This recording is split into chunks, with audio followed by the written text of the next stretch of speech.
पहाड़ी औरतें हफ्ते में एक रात छोटे लड़कों के साथ क्यों गुजारती थी? राज जानकर आपके भी रोंगटे खड़े हो जाएंगे।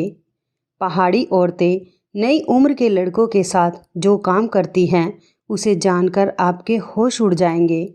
दरअसल हुआ कुछ यूं कि मेरे 14 साल के होते ही अचानक से मेरे कंधों पर बहुत बड़ी जिम्मेदारी आ गई। मैं तो यहाँ अपने पापा के पास घूमने के लिए आया था। मुझे क्या मालूम था कि यहाँ आकर हालात ऐसे बन जाएंगे कि मुझे खाने को रोटी तक नहीं मिलेगी। और उसी दौरान मेरी मुलाकात एक पहाड़ी औरत से हुई जिसने मुझे एक ऐसी बात बताई जिसे सुनकर मैं हैरान रह गया और सोचने लगा कि आखिर 14 साल की उम्र के लड़के के साथ इसे ऐसा क्या काम करना है जिसके बदले में यह मुझे इतना सब दे रही है। मजबूरी में मुझे उसकी बात माननी पड़ी। फिर उस औरत ने जो कुछ मेरे साथ किया उसे जानकर तो आपके पैरों तले ज़मीन निकल जाएगी। मेरा नाम मनीष है। मैं बिहार के एक कस्बे का रहने वाला हूँ। मेरी फैमिली में मेरे अलावा मेरी माँ, मेरी बहन और मेरा बड़ा भाई है। मेरे पिता कारपेंटर हैं जो कि भूटान के पास एक छोटे से पहाड़ी गांव में काम करते हैं। उन्हीं की कमाई के जरिए हमारे घर का खर्चा चलता है। हालांकि उनके घर से दूर रहने की वजह से मेरा बड़ा भाई नशेड़ी बन चुका है। मेरी बहन अभी इंटर में पढ़ रही है और मैंने 8वीं क्लास के पेपर दिए थे। पेपर देकर मैं खाली हुआ। मेरी 1.5 महीने की छुट्टी थी। हम जिस कस्बे में रहते थे वहाँ पर तो वैसे भी स्कूल में कम ही लोग जाया करते थे। कहने को छुट्टी 1.5 महीने की होती थी, लेकिन मुझे पता था कि मैं अभी स्कूल तो 2-2.5 महीने के बाद ही जाऊंगा। मैंने माँ से कहा कि मैं अपने पापा के पास जाकर अपनी छुट्टियां गुजारना चाहता हूँ। हालांकि मैं छोटा था, लेकिन बड़ी कम उम्र से घर की जिम्मेदारी अपने सिर पर ले रखी थी, तो मैंने ज़्यादा चिंता नहीं की और मुझे अकेले गाड़ी में बैठा दिया। मेरा सफ़र बहुत अच्छे से गुजरा।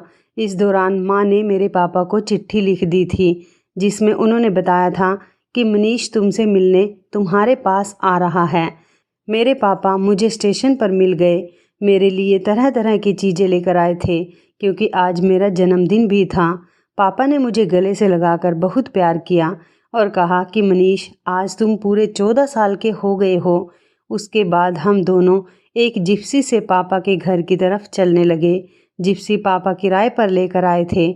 उसके अंदर कोई पहाड़ी गीत बज रहा था और हम दोनों बाप बेटे बड़ी मस्ती से एक दूसरे से बातें करते हुए सफ़र का मज़ा ले रहे थे। अचानक से हमारे साथ एक हादसा हुआ। हमारी जिप्सी का एक्सीडेंट हो गया। उस एक्सीडेंट में जिप्सी कार ड्राइवर हाथों हाथ ही मर गया। हालांकि मुझे बहुत ज़्यादा चोट नहीं लगी क्योंकि मैं गाड़ी के पहले झटके में ही गाड़ी से उछलकर नरम मुलायम घास के ऊपर गिर गया था। लेकिन मेरे पापा बहुत बुरी तरह से घायल हो गए थे, जिसकी वजह से मुझे उन्हें हॉस्पिटल लेकर जाना पड़ा। हॉस्पिटल में मैं गुमसुम सा खड़ा था। तभी पापा के दोस्त आए। उन्होंने मेरे कंधे पर हाथ रखकर मुझे तसल्ली दी और कहा कि बेटा तुम चिंता मत करो, तुम्हारे पापा जल्दी ही ठीक हो जाएंगे। हालांकि हैसियत में मेरे पापा के दोस्त भी ऐसे नहीं थे जिन्हें देखकर लगता है कि वो बहुत पैसे वाले हैं। वो भी एक गरीब किस्म के आदमी थे जो कि बिहार से ही यहाँ पर काम करने के लिए आए थे। तभी डॉक्टर भी वहाँ आया। उसने जो बात बताई उसे सुनकर तो मेरी जान ही निकल गई। मैं यहाँ पहाड़ पर अपनी छुट्टियाँ बिताने और घूमने और मज़े करने के लिए आया था। मैं कुछ वक्त अपने पापा के साथ यहाँ गुजारना चाहता था। अपनी माँ से बड़ी जिद करके इतने पैसों का इंतज़ाम किया था कि किसी तरह अपने पापा के पास भूटान के इस गांव तक आ जाऊं। पर यहाँ आकर तो मेरे ऊपर मुसीबत का ऐसा पहाड़ टूटा कि जिसकी कोई हद ही नहीं थी। पापा को देखकर मेरे आंसू रुकने का नाम ही नहीं ले रहे थे। उनकी हालत बहुत ज़्यादा बुरी थी। उनका पूरा शरीर पट्टियों में लिपटा हुआ था। डॉक्टर कह रहे थे कि उनके हाथों और पैरों की हड्डियाँ टूट गई हैं और इन्हें ठीक होने में कम से कम 3 महीने तो लगेंगे।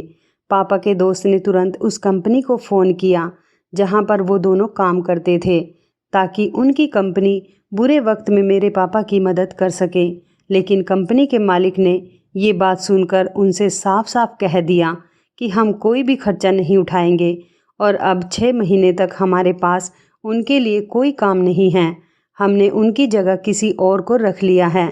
कुछ दिन के बाद जब पापा होश में आए तब उन्हें ये बात पता चली तो वो बुरी तरह से रोने लगे, क्योंकि पापा के ऊपर पूरे घर की जिम्मेदारी थी। इस वजह से पापा यहाँ भूटान के पहाड़ी गांव में काम करने के लिए आए थे। यहाँ आकर पापा दिन रात पूरी लगन से काम करते थे, जिसकी वजह से हम लोग घर में सुकून की ज़िंदगी गुजार पाते थे। लेकिन अब तो पापा का काम ही चला गया था। उन्हें समझ नहीं आ रहा था कि यह बाकी का टाइम कैसे कटेगा, और यही सोचकर पापा की तबीयत और ज़्यादा ख़राब होने लगी थी कि अब आगे क्या होगा। पापा को इतना परेशान देखकर मुझे बहुत तकलीफ़ हुई कि मैं यहाँ पर आने की अगर जिद नहीं करता तो नहीं पापा मुझे उस गाड़ी से लेने आते और ना ही हमारा एक्सीडेंट होता। मेरी नज़र में तो पापा की हालत का जिम्मेदार मैं खुद ही था। अस्पताल वालों ने 1 हफ्ते में पापा को छुट्टी दे दी थी। फिर मैं पापा के साथ उनके छोटे से घर में वापस आ गया। ये घर लकड़ी के झोपड़ी के जैसा था और पापा मुझसे कहने लगे कि अब हमें अपने गांव वापस जाना पड़ेगा, क्योंकि इस हालत में तो मैं यहाँ पर रह भी नहीं सकता। मैं तो किसी भी काम को करने के काबिल ही नहीं रहा, और जब कंपनी मेरा खर्चा उठाने से मना कर चुकी है तो अब यहाँ रहना किस काम का। जो पैसा मैंने जमा किया हुआ है वो भी यहाँ रहे तो धीरे धीरे सारा खर्च हो जाएगा। इससे बेहतर यह है कि हम दोनों घर चलते हैं। लेकिन यह सुनकर तो मैं परेशान हो गया, क्योंकि मुझे पता था घर का हाल क्या है। बड़ा भाई पूरी तरह से नशे का आदी बन चुका है और घर की सारी जिम्मेदारी पापा के ऊपर थी। और पापा को इस हाल में देखकर घर में माँ और बहन दोनों ही बहुत ज़्यादा परेशान हो जाएंगी। मैंने पापा को तसल्ली दी कि आपकी तबीयत कुछ बेहतर हो जाए तब हम घर वापस जाने का सोचेंगे। उस वक्त तो पापा टिकट लेने के काबिल भी नहीं थे और मैं इतना बड़ा भी नहीं था कि ये सब काम अकेले कर सकूं। लेकिन मेरा वापस जाने का कोई इरादा नहीं था। मैंने सोच लिया था कि मैं यहाँ कोई काम ढूंढ लूँगा और जब तक पापा सही नहीं होते मैं अपने पापा के साथ रहकर उनकी जिम्मेदारी उठा लूँगा। लेकिन सारी परेशानी यह थी कि मुझे कोई काम आता ही नहीं था और मुझे यह भी नहीं पता था कि इस गांव में क्या काम होता है जो मैं कर सकूं।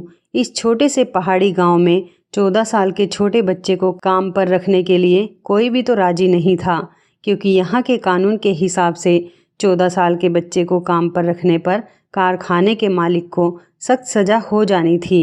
मुझे समझ नहीं आ रहा था कि आखिर मैं करूँ तो क्या करूँ। मेरे लिए यहाँ काम ढूंढना नामुमकिन था, जबकि पापा कमरे में अकेले रहकर खुद को बीमार महसूस कर रहे थे।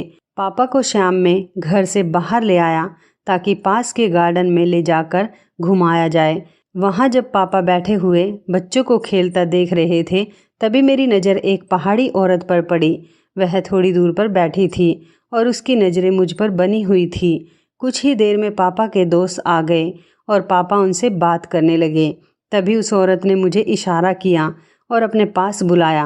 मैं तुरंत उसके पास चला गया। वो बहुत ही खूबसूरत, उम्र में 30 से 35 साल की होगी। वो मुस्कुराकर मुझसे पूछने लगी कि तुम कौन हो और कहाँ से हो, तुम्हारे पापा को क्या हुआ है। मैंने उसे अपना नाम मनीष बताया और अपना पूरा बायोडाटा एक सांस में ही उसे बता दिया और उसे ये भी बताया कि हमारे पास कोई भी काम नहीं है, इस वजह से हमें यहाँ रहने में बहुत परेशानी आ रही है।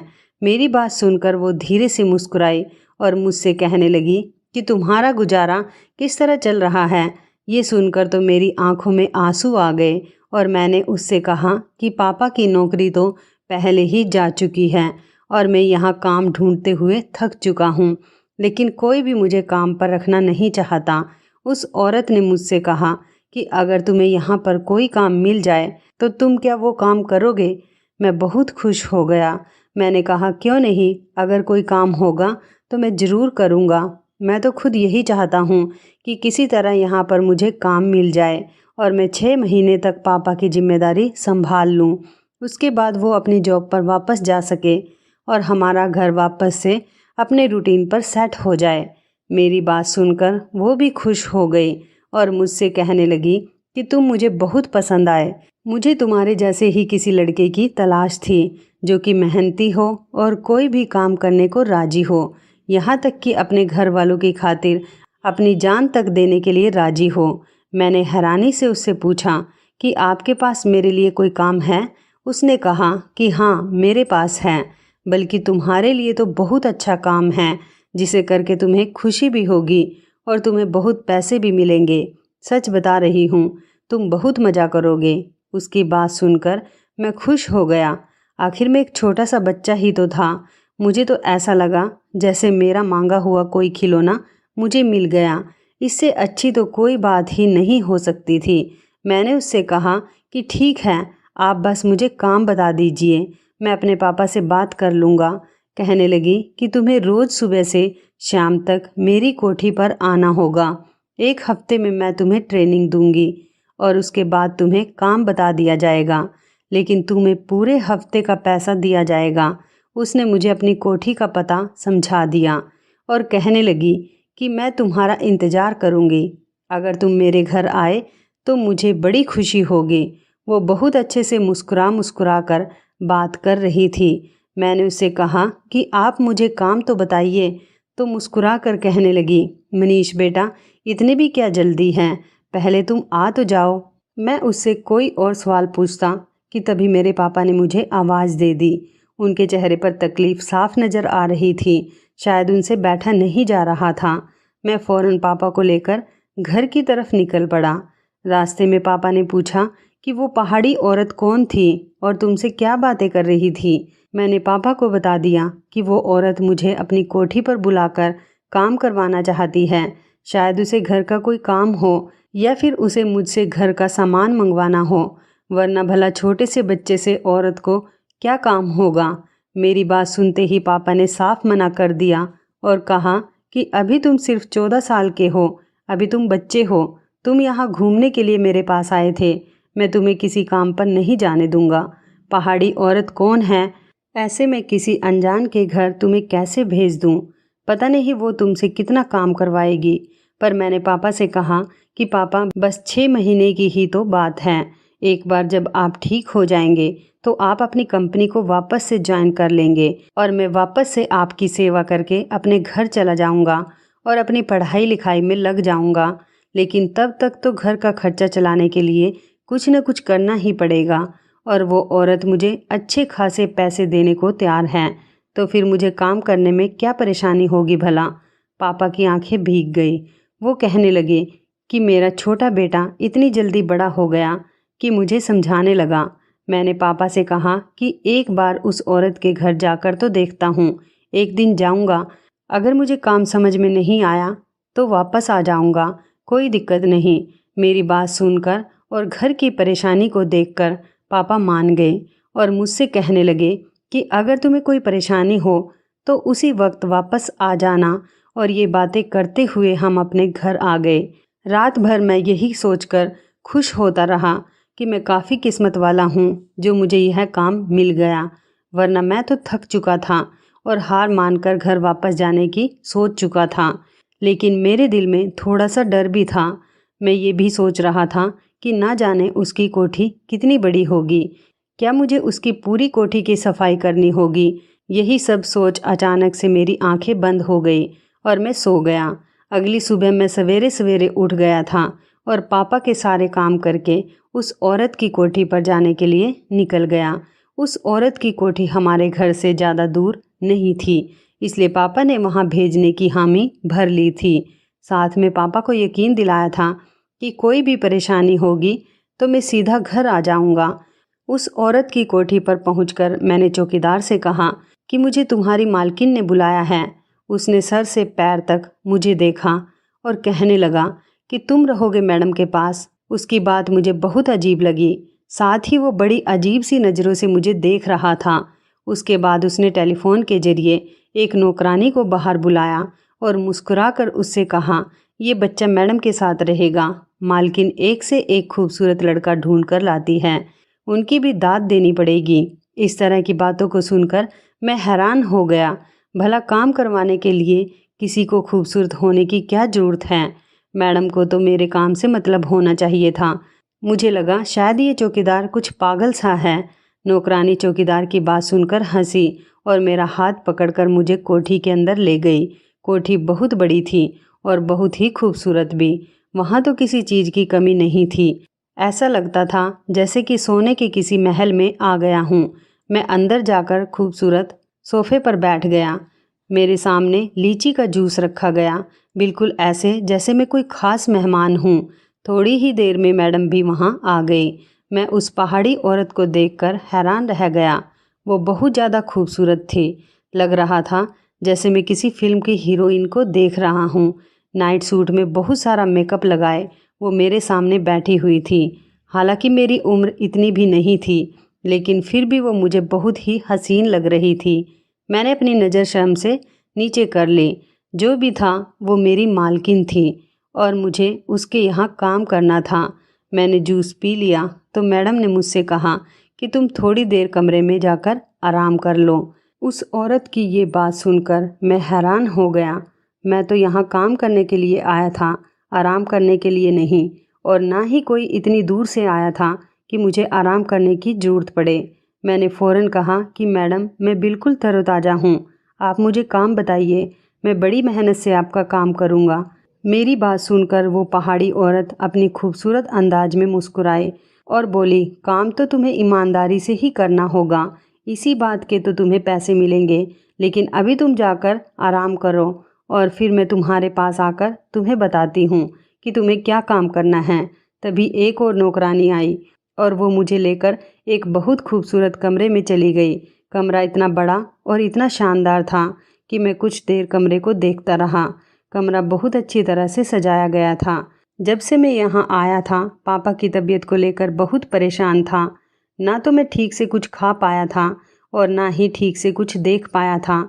इस कमरे में आकर जब मैं सुकून से बिस्तर पर बैठा तो सामने लगे शीशे में मैंने अपनी शक्ल देखी। मैं तो वाकई बहुत खूबसूरत था। वो चौकीदार सही कह रहा था, खूबसूरत तो मैं हूँ ही, अपनी माँ की तरह। दूधिया रंग, तीखे नैन नक्श और नीली आंखें। मैं दूसरे बच्चों से बहुत अलग था। अपने गांव में भी मेरी आंखों के बड़े चर्चे थे। हर कोई कहता था कि ये बच्चा तो ऐसा लगता है कि किसी अमीर के घर पैदा होता। यहाँ कहाँ पर कीचड़ में कमल खिल गया। कुछ ही देर गुजरी थी कि कमरे का दरवाज़ा खुला और वो पहाड़ी औरत एक खूबसूरत लड़की को लेकर मेरे पास आई। मैं उसे देखकर तुरंत उठकर बैठ गया। मैडम ने उस लड़की से मुझे मिलवाया। उसका नाम सुनीता था। मैडम कहने लगी कि ये तुम्हें आज से उठने बैठने रहने सहने का तौर तरीका सिखाएगी, इस देश में कैसे रहा जाता है, कैसे बात की जाती है, और तुम्हें यहाँ की थोड़ी सी भाषा भी सिखा देगी। मैडम की ये बात तो मुझे बहुत अजीब लगी। आखिर मुझे घर के काम करने के लिए पहाड़ी तौर तरीके सीखने की क्या ज़रूरत थी, और उठने बैठने के तरीके तो मुझे पहले से ही मालूम थे। फिर मैडम सुनीता नाम की खूबसूरत लड़की को मेरे पीछे क्यों लगा रही थी। तभी वो कहने लगी कि एक हफ्ते तुम्हें यह सब सीखना है और उसके बाद तुम मेरे काम के बन जाओगे। ये पूरा एक हफ्ता तुम्हें सुनीता के साथ ही बिताना है। वो तुम्हें छोटी से छोटी बात सिखाएगी। मैडम मुझे सुनीता के हवाले करके कमरे से चली गई। बहुत ही खूबसूरत औरत थी और बहुत ही अच्छे तरीके से मुझे हर चीज़ सिखा रही थी। यहाँ तक कि लोगों के सामने कैसे बैठना चाहिए, कैसे बात करनी चाहिए और अपने आप को खूबसूरत कैसे बनाना चाहिए। हालांकि एक बात मैं समझ नहीं पा रहा था कि एक नौकर को इतनी ज़्यादा ट्रेनिंग देने की क्या ज़रूरत थी। पहले दिन जब मैं शाम को घर लौटा तो पापा मेरी फ़िक्र में बहुत परेशान हो रहे थे। वो मुझे देखते ही कहने लगे कि आज मैं सारा दिन तुम्हारे बारे में ही सोचता रहा। बताओ तो ज़रा, पहले दिन तुमने क्या क्या काम किया। उस औरत ने तुमसे बहुत ज़्यादा मेहनत तो नहीं कराई। मैंने पापा को बताया कि मुझे सिर्फ उठने बैठने के, पहाड़ी ज़िंदगी जीने के तरीके सिखाए गए। मेरी बात सुनकर पापा मुस्कुरा दिए। पापा को मुस्कुराता हुआ देखकर मैं हैरान हो गया और उनसे पूछा कि ऐसा क्यों। पापा कहने लगे कि पहाड़ी लोग बहुत अजीब होते हैं। एक बिल्ली भी पालते हैं तो उसकी नस्ल देखते हैं, फिर तुमको बिना कुछ सिखाए कैसे अपने घर में काम पर रख लेते। यकीनन वो तुम्हें पहले अपने तौर तरीके सिखाएंगे ताकि तुम उनकी कोठी में ढंग से रह सको। चलो अच्छा है, इस तरह तुम्हें बहुत कुछ सीखने को मिलेगा और मुझे यह जानकर बड़ा सुकून मिला कि तुम पर काम का कोई बड़ा बोझ भी नहीं है। मनीष बेटा, बहुत दिल लगाकर और मेहनत से सब कुछ सीखना। जब मैं सही हो जाऊंगा और वापस अपनी नौकरी पर चला जाऊंगा तब तुम्हें वापस घर भेज दूंगा और तुम्हें यह अच्छे तरीके से सीखकर अपनी ज़िंदगी में फ़ायदा होगा। तुम्हारी माँ तुम्हारे बिना इतने दिन रह नहीं पाएगी। मैं चाहता हूँ कि जल्द से जल्द मैं तुम्हें घर वापस भेज दूँ। पापा ठीक ही तो कह रहे थे, मेरे बिना मम्मी आखिर कैसे दिन गुजार रही होगी। इसके बाद तो ये रूटीन बन गया। मैं रोज़ सुबह मालकिन की कोठी पर जाता। मुझे वहाँ पर अच्छे से अच्छे कपड़े पहनने के लिए दिए जाते, अच्छे से अच्छा खाना दिया जाता, मेरे बालों को बहुत खूबसूरत स्टाइल से बनाया जाता, मुझे हर तरह की चीज़ें मुहैया कराई जाती। 4 दिन में मेरे ही अंदर बहुत ज़्यादा बदलाव आ गया था। मैं खुद को शीशे में देखकर पहचान ही नहीं पा रहा था कि मैं वही 14 साल का मनीष हूँ। यहाँ का खाना पीना मेरी सेहत को बहुत लग रहा था। मुझ पर कोठी में घूमने फिरने पर भी कोई रोक टोक नहीं थी। जहाँ मर्जी वहाँ जाता, जैसे मर्जी वैसे रहता। ऐसा लगता जैसे कि मैं मालकिन का बेटा हूँ। अब तक मैंने यहाँ किसी काम को हाथ भी नहीं लगाया था, लेकिन एक बात मुझे बड़ी अजीब लग रही थी। मैंने कभी भी उस पहाड़ी औरत के पति को नहीं देखा था, जबकि वो शादीशुदा औरत थी। उनके तो बच्चे भी नहीं थे, लेकिन उनके पति के साथ उनकी फ़ोटो लगी हुई थी। मैंने एक बार नौकरानी से पूछा कि मैडम के पति कहाँ हैं, तो उसने इतना ही बताया कि हमारे साहब तो काम के सिलसिले में हमेशा शहर से बाहर ही रहते हैं। उनका बहुत बड़ा कारोबार है, वो बस रात को ही घर पर आते हैं। मैं देखता कि वो पहाड़ी औरत तैयार होकर पूरे घर में टहलती रहती या फिर शॉपिंग के लिए बाहर निकल जाती। जब से मैंने सुनीता से तौर तरीके सीखे थे, मैडम मुझे भी अपने साथ मार्केट ले जाती। वो मेरा हाथ पकड़कर शॉपिंग करती, मार्केट में घूमती, मुझे मेरी पसंद की चीज़ें दिलाती और मैं अपनी नौकरी पर बहुत हैरान था, जिसके लिए मुझे सैलरी मिल रही थी और इतना बहुत सारा सामान भी मिल रहा था और काम मुझे कुछ करना नहीं पड़ रहा था। मैंने अपने पापा को अपनी नौकरी के बारे में बताया कि वहाँ पर मैं पूरा दिन कैसे गुजारता हूँ। पापा कहने लगे कि तुम्हारी मालकिन की शायद कोई औलाद नहीं है, इसलिए वो तुम्हें अपने बेटे की तरह पाल रही है, लेकिन शायद ये बात बताना नहीं चाहती। मैडम ने तो मुझे यही बताया था कि 1 हफ्ते तक सुनीता मुझे ट्रेनिंग देगी, फिर मेरा काम शुरू होगा और मुझे अब बस उस दिन का इंतज़ार था कि आखिर मुझे पता तो चले कि मेरा काम क्या है। अभी तो मैं अपने नए नए कपड़े और महंगी महंगी चीज़ों को एंजॉय कर रहा था। पापा की तबीयत भी अब पहले से बेहतर हो गई थी, लेकिन इतनी भी नहीं सुधरी थी कि वो नौकरी पर जा सके। इधर मेरी नौकरी लग गई थी तो मेरे पापा की टेंशन भी कुछ कम हो गई थी। हालांकि हमने अभी तक अपने घर पर पापा के एक्सीडेंट के बारे में नहीं बताया था और ना ही मेरी नौकरी करने के बारे में। पापा मम्मी को शाम में फ़ोन करते और उन्हें सब कुछ अच्छा अच्छा ही बताते। वहीं दूसरी तरफ मैं उस पहाड़ी औरत के घर में बड़े मज़े से रह रहा था और 1 हफ्ते में मैं जैसे बिल्कुल ही बदल गया था। हफ्ते के आखिरी दिन मैं जैसे ही मैडम के घर पहुंचा तो चौकीदार मुझे देखकर बहुत अजीब ढंग से हंसने लगा और कहने लगा कि आज से तुम्हारा काम शुरू होने ही वाला है। मैं भी इस बात पर बहुत खुश था कि आज मुझे काम करने को मिलेगा। मैं कोठी के अंदर दाखिल हुआ तो सुनीता मुझे कहीं नज़र नहीं आई। दूसरी एक नौकरानी मुझे कहने लगी कि आज आपको सीधे मैडम के कमरे में जाना है। मैं जब से यहाँ आया था एक बार भी मैडम के कमरे में नहीं गया था। मैडम का कमरा हमेशा लॉक रहता था। मैं जैसे ही मैडम के कमरे में दाखिल हुआ तो देखकर हैरान रह गया। मैडम का कमरा तो आज पूरी तरह से सजा हुआ था, जैसे किसी नई नवेली दुल्हन का होता है। मैडम ने मुझे हाथ पकड़कर अपने बिस्तर पर बिठाया और नोटों की 2 गड्डियाँ मेरे हाथ में पकड़ा दी और कहने लगी कि ये तुम्हारी इस हफ्ते की तनख्वाह है। आज का पूरा 1 दिन तुम्हें मेरे साथ कमरे में ही गुजारना होगा और आने वाले 1 हफ्ते तुम इसी तरह जीना जितना तुमने इस हफ्ते अपनी ज़िंदगी का मज़ा लिया है। मैडम की यह बात मुझे कुछ ज़्यादा समझ नहीं आई। हालांकि इतने सारे नोट देखकर मैं बहुत खुश हो गया। मैंने मैडम से कहा कि आप जो भी कहेंगी मैं पूरी ईमानदारी के साथ करूँगा। लेकिन उसके बाद उस पहाड़ी औरत ने जो कुछ मुझसे कहा वो सुनकर मेरे होश उड़ गए। आखिर ये मुमकिन ही कैसे था? मैं उस पहाड़ी औरत के साथ ऐसा कैसे कर सकता था? मैं अभी 14 साल का छोटा सा बच्चा था और जिस चीज़ की ख्वाहिश मेरी मैडम कर रही थी वो मेरे लिए मुमकिन ही नहीं था। हालांकि मेरा नन्हा सा दिल उनकी अदाओं से और इस कमरे की खुशबू से पिघलता जा रहा था, लेकिन फिर भी मैंने अपने ऊपर कंट्रोल रखा और उनसे कहा कि मैं यह सब नहीं कर सकता। तो यह सुनकर वो मुझसे कहने लगी कि मैंने पूरा 1 हफ्ता तुम्हें हर तरह की आज़ादी दी है, तुम्हें तौर तरीके सिखाए, अपने काबिल बनाया। अब तो तुम इस काम से मना नहीं कर सकते। वो पैसे तुम्हें इसी काम के लिए दिए गए हैं। इससे पहले तो तुमने कोई काम किया ही नहीं। मैंने तुम्हें अपने काबिल बनाने के लिए बड़ी मेहनत की है। अब तुम ऐन मौके पर मुझे इनकार ना करो, मेरी हसरतें अधूरी रह जाएंगी। वो कहने लगी कि हम औरतों की ज़िंदगी बहुत अजीब होती है। दूसरे लोग हमारा पैसा और हमारी ज़िंदगी देखकर जलते हैं, लेकिन कोई हमसे ये नहीं पूछता कि हमारे दिल पर क्या गुजरती है। मेरे पति को ऐश करने की आदत हो गई है और वो अलग अलग शहर में अलग अलग औरतों से मिल सकता है और इस दौरान वो मुझे वक्त देना भूल ही गया है।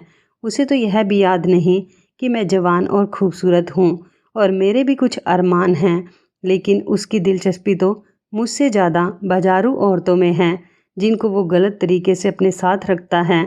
इसलिए मैं भी हफ्ते में एक दिन छोटे लड़कों के साथ गुजारती हूँ और अपनी अधूरी ख्वाहिशों को पूरा करती हूँ। इस तरह ना तो मुझे प्रेग्नेंट होने का डर रहता है और ना ही किसी को मेरे ऊपर शक होता है। मैं जानती हूँ कि ये तरीका गलत है, लेकिन मेरा पति भी तो मुझे धोखा दे रहा है, तो मैं उसे धोखा क्यों ना दूँ। मैं बदले की आग में जलती रहती हूँ। हफ्ते के आखिर में मैं अपने अंदर की आग इसी तरह ठंडी करती हूँ। एक छोटा लड़का अपने बिस्तर पर पूरे दिन रखती हूँ, लेकिन जितने लड़कों का इस्तेमाल मैंने आज तक किया है कोई भी तुम्हारे जितना खूबसूरत नहीं था। पर मेरा दिल अब तुम पर आ चुका है और मैं चाहती हूँ कि तुम मेरे साथ हमेशा के लिए यही रह जाओ। तुम्हारी ज़रूरत इस वक्त पैसा है और मेरी ज़रूरत तुम हो। मैं तुम्हें यह पैसे दूंगी जिससे तुम अपनी ज़रूरतों को पूरा करोगे, लेकिन इसके बदले में तुम्हें मेरी हर ज़रूरत को पूरा करना पड़ेगा। मैं तुम्हें अपनी ज़िंदगी भर अपने साथ रख लूँगी और तुम्हारे बाप को भी कभी नौकरी की ज़रूरत नहीं पड़ेगी, ना ही तुम्हें वापस घर जाना पड़ेगा। अपने बाप को अपने घर वापस भेज देना और हमेशा के लिए यहाँ रह जाना। मैं छोटा था लेकिन बदअकल नहीं था। मैडम की एक एक बात मेरी समझ में आ रही थी और मेरे दिमाग में मेरी माँ की बातें चल रही थी। मैंने वो सारे पैसे मैडम के हाथ में पकड़ा दिए और साफ शब्दों में कहा कि मुझे हराम के इन पैसों की ज़रूरत नहीं है। मैं पाप के इस रास्ते पर चलकर पैसा कमाना नहीं चाहता। मैडम मुझे रोकती रह गई, लेकिन मैंने उनकी एक न सुनी। पैसे की चमक भी मुझे रोक नहीं पाई और उनकी खूबसूरत जवानी भी और उनकी अदाएं भी, कुछ भी मुझे रोक नहीं पाया, क्योंकि मेरी माँ की परवरिश मेरे लिए बहुत ज़्यादा अहम थी। जो कुछ भी मेरी माँ ने मुझे सिखाया था कि बेटा हमेशा सीधे रास्ते पर चलना, कभी भी कुछ करने के लिए गलत रास्ते का इस्तेमाल मत करना। मैं भागता हुआ उस कोठी से बाहर निकला और वापस गिरता पड़ता अपने पापा के पास आ गया। मैंने अपने पापा से आकर कहा कि अब हमें यहाँ से चलना चाहिए, क्योंकि हमारा यहाँ रहने का कोई मकसद नहीं है। ये लोग बहुत जालिम हैं। हम वापस अपने देश चलते हैं। एक रोटी खाएंगे लेकिन इज्जत से जिएंगे। आपके थोड़ी सी बीमारी पर कंपनी वालों ने आपको बाहर निकाल दिया, जबकि आप सालों से उनके पास नौकरी कर रहे थे। उन्होंने इस बात का लिहाज भी नहीं किया और मुझे उस औरत ने धोखे से अपने घर बुलाया, जो कि अपने जिस्म की भूख मुझसे मिटाना चाहती थी। चौकीदार का मुस्कुराता चेहरा मुझे आज समझ आ रहा था। मैं अपने पापा के साथ वापसी का टिकट ले चुका था और अब आने वाली मुश्किलों को सोच रहा था। मेरी जिंदगी मुश्किलों भरी जरूर थी, लेकिन पाप से भरी हुई नहीं थी। मेरी माँ ने मुझे बताया था कि जिंदगी देना इंसान के हाथ में नहीं है, बल्कि भगवान के हाथ में है। लेकिन उस जिंदगी को कैसे गुजारना है, यह हमारे हाथ में है। और मुझे यकीन था कि ऊपर वाले ने मेरे लिए कोई ना कोई इंतजाम कर रखा होगा। दोस्तों, पहले के लोग और थे, लेकिन आज के लोग ऐसे हैं जो दूसरों की मजबूरी का फ़ायदा उठाते हैं। दौलत ने उन्हें अपनी इज्जत से भी भटका रखा है।